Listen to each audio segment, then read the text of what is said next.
২ নম্বর প্রশ্ন। সুপ্রিয় শিক্ষার্থী আসসালামু আলাইকুম।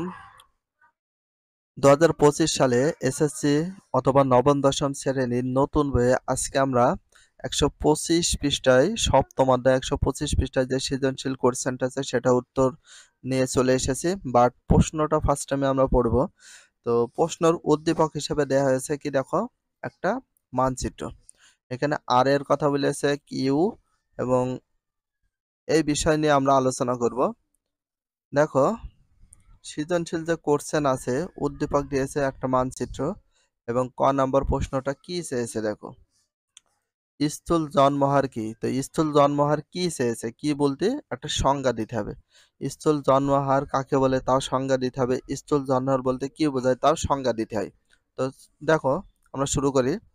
২ নম্বর প্রশ্ন উত্তর, কর উত্তর দেখো, স্থূল জন্মহার গ্রোথ বার্থ রেট হচ্ছে নির্দিষ্ট এলাকায় কোনো বৎসরে প্রতি হাজারে জন্ম নেওয়া মোট সন্তান সংখ্যা।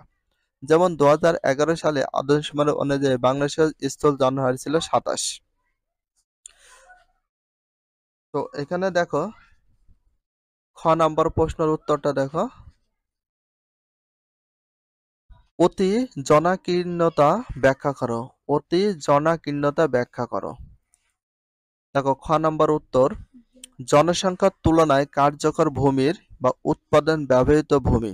তাহলে জনসংখ্যার তুলনায় কার্যকর ভূমির পরিমাণ কম থাকলে তাকে অতি জনাকীর্ণতা বলে। যখন কোনো উৎপাদন করার জন্য, যে কোনো ফসল উৎপাদন করার জন্য যখনই কম পরিমাণে জমি থাকবে সেটা হচ্ছে অতি জনাকীর্ণতা বলে। যেমন বাংলাদেশের একটি অতি জনাকীর্ণ দেশ। অতি জনাকীর্ণতার ফলে মোট উৎপাদিত সম্পদ কমে যায়। ফলে মাথাপিছু উৎপাদন ও ভোগের পরিমাণ হ্রাস পায়। হ্রাস পাওয়া মানে কমে যায়। তো গ নম্বর প্রশ্ন উত্তর, মানচিত্রে পি চিহ্নিত অঞ্চলে জনসংখ্যা ঘনত্ব অধিক হওয়ার প্রাকৃতিক কারণ বর্ণনা করো। তাহলে মানচিত্রে পি চিহ্নিত স্থান, এই যেখানে যেটা দেখতে পাচ্ছ পি চিহ্নিত স্থান, এটার কি করব আমরা, প্রাকৃতিক কারণগুলো বর্ণনা করতে বিলেজ করি। দেখি গ নম্বর উত্তর, মানচিত্রে পি চিহ্নিত অঞ্চলটি দক্ষিণ এশিয়ার অন্তর্গত। কোন দিকে? দক্ষিণ এশিয়ার কিন্তু অন্তর্গত। এটি পৃথিবীর অন্যতম জনবহুল অঞ্চল। উক্ত অঞ্চলে জনসংখ্যার ঘনত্ব অধিক হওয়ার প্রাকৃতিক কারণগুলো হলো ভূপ্রাকৃতিক। দক্ষিণ এশিয়া হলো নদীবাহিত সমভূমি অঞ্চল। এরূপ অঞ্চলে কৃষি, শিল্প প্রভৃতি গড়ে তোলা সহজ বলে মানুষ সেখানে বসবাস করতে চায়। ফলে উক্ত অঞ্চলটিতে জনসংখ্যার ঘনত্ব বেশি। এবার দেখি জলবায়ু। তো জলবায়ু সম্পর্কে আমরা একটু দেখি। জলবায়ুর প্রভাব জনবসতির বণ্টন নিয়ন্ত্রণ করে। পি অঞ্চলটিতে মৌসুমী বায়ুর প্রভাব বিদ্যমান। অঞ্চলটি সমভাবাপন্ন জলবায়ুর অন্তর্গত হওয়ায় এখানে জনসংখ্যার ঘনত্ব অধিক। তাহলে জনসংখ্যার ঘনত্ব যে অধিক সেই কথাটাই বলা হয়েছে। মৃত্তিকা। আই অঞ্চলের নদীবাহিত উর্বর মৃত্তিকা কৃষিকাজের উপযুক্ত হওয়ায় এখানে জনসংখ্যার ঘনত্ব বেশি। তারপর দেখো পানি। মানচিত্রে উল্লেখিত পি অঞ্চলটিতে গঙ্গা, পদ্মা, ব্রহ্মপুত্র সহ অনেক নদী প্রবহমান। সুপেয় পানির সহজলভ্যতার ফলে উক্ত অঞ্চলে জনসংখ্যার ঘনত্ব বেশি। খনিজ। খনিজ প্রাপ্তির উপর জনসংখ্যার ঘনত্ব নির্ভর করে। পি অঞ্চলটি পি অঞ্চলটিতে আকরিক লোহা মানে ভারত, প্রাকৃতিক গ্যাস রয়েছে বাংলাদেশে প্রভৃতি খনিজ সম্পদ পাওয়া যায় বলে এখানে জনসংখ্যার ঘনত্ব অধিক। উল্লেখিত প্রাকৃতিক কারণগুলোর প্রভাবে পি অঞ্চল তথা দক্ষিণ এশিয়া পৃথিবীর অন্যতম জনবহুল অঞ্চলে পরিণত হয়েছে। তো এবার আমরা ঘ নম্বর প্রশ্নের উত্তরটা পড়ার আগে দেখি ঘ নম্বর কি চেয়েছে। কিউ ও আর চিহ্নিত অঞ্চল দুটির মধ্যে জনসংখ্যার ঘনত্ব তারতম্য বিশ্লেষণ করো। কিউ আর আর চিহ্নিত অঞ্চল দুটির মধ্যে জনসংখ্যার ঘনত্ব তারতম্য উল্লেখ করতে বলেছে, উল্লেখ করব। দেখো, ঘ নম্বর উত্তর, চিত্রে উল্লেখিত কিউ ও আর অঞ্চল দুটি হচ্ছে যথাক্রমে রাশিয়া, সাইবেরিয়া এলাকা এবং কানাডা অঞ্চল। এ দুটি অঞ্চলের মধ্যে জনসংখ্যার ঘনত্বে ব্যাপক তারতম্য লক্ষ্য করা যায়। কিউ অঞ্চল তথা রাশিয়ার উত্তর অঞ্চল, সাইবেরিয়া প্রভৃতি ভূপ্রকৃতি অধিকাংশ সময় বরফে ঢাকা থাকে। অত্যাধিক ঠান্ডা বায়ু প্রবাহের কারণে এ অঞ্চলে কৃষিকার্য হয় না বললেই চলে।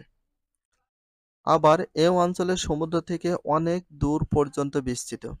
উত্তর হিমশীতল বায়ু ও পর্বতের শৃঙ্গ জমাটবদ্ধ বরফের কারণে এ অঞ্চলে চরমভাবাপন্ন জলবায়ু বিরাজ করে। হিমশীতল এ অঞ্চলে কিছু পশুপালন রেইনডিয়ার করা হয়।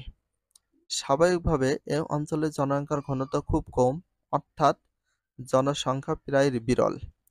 অন্যদিকে ভূপ্রাকৃতিগত দিক থেকে আর অঞ্চল তথা কানাডার মধ্যভাগ দক্ষিণ সমতল ভূমি রয়েছে। এখানে কৃষিকাজ হয়, ফলশ্রুতিতে এ অঞ্চলে জনবসতির ঘনত্ব লক্ষ্য করা হয়।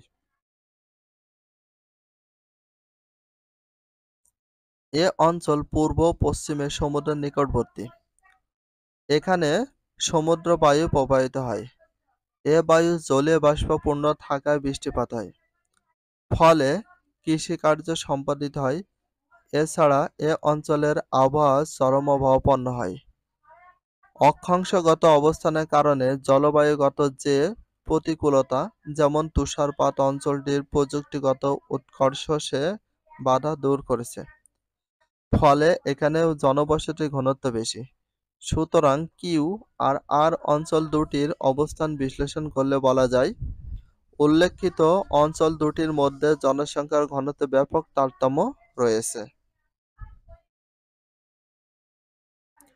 মূলত কিউ অঞ্চলে প্রাকৃতিকভাবে প্রতিকূল অবস্থা বিরাজ করায় জনসংখ্যা কম। পক্ষান্তরে আর অঞ্চলে ভৌগোলিক প্রেক্ষাপটে জনসংখ্যার বৃদ্ধির অনুকূল অবস্থা বিরাজ করার জনঘনত্ব বেশি। তো আমরা এখানে দেখো যে সৃজনশীল কোশ্চেনটা ছিল ১২৫ পৃষ্ঠায়, সেটা নিয়ে আমরা আলোচনা করলাম উত্তরগুলো। বাট তোমাদের সবসময় বলি, সৃজনশীল মানে নিজে নিজে তৈরি করতে হবে, নিজে তোমাদের লিখতে হবে। আর সৃজনশীল, সৃজন অর্থ হচ্ছে সৃষ্টি করা, আর শীলত অর্থ আচার আচরণ, যাই হোক না কেন নিজে নিজে যেটা তৈরি করা হয় সেটাকে বলা হয় সৃজনশীল। আর সৃজনশীল প্রশ্ন উত্তরগুলো চেষ্টা করতে হবে সবসময় নিজে নিজের করা, নিজেদের উত্তর বের করতে হবে। নিজে ভালোভাবে সৃজনশীল বেশি দূরত্ব লেখার জন্য তারপর বহু নির্বাচনী প্রশ্ন, তারপর শর্ট প্রশ্ন হোক অথবা লং প্রশ্ন হোক, যে কোনো প্রশ্ন তোমরা পারবে যদি প্রতিটা অধ্যায়ের রিডিং গুলো ভালো করে পড়ো, তাহলে তোমাদের একটা কিচ্ছু বাদবে না। তো এভরিডে প্রতিটা লাইন বুঝে পড়তে হবে, আর কি বলতে যাচ্ছে লাইনের ভিতরে সেটা তোমাদের বোঝার চেষ্টা করতে হবে। তাহলে সব দিক থেকে ভালো একটা রেজাল্ট আশা করতে পারবে। ভিডিওটি এখানে শেষ করছি। যদি ভিডিওটি ভালো লাগে চ্যানেলে সাবস্ক্রাইব করতে হলে ফলো করে দিও, তার সাথে একটা লাইক এবং একটা কমেন্ট করে দিও। নেক্সট ভিডিও পাওয়ার জন্য অবশ্যই বেল আইকনটা অল করে রাখো, যাতে নিউ ভিডিও আপলোডের সাথে সাথে সর্বপ্রথম তোমাদের কাছে নোটিফিকেশনটা পৌঁছে যায়। If you love this video please subscribe my channel, like comment share, hit the bell icon for getting next video. So everyone take care, love you, আল্লাহ হাফেজ, বাই বাই।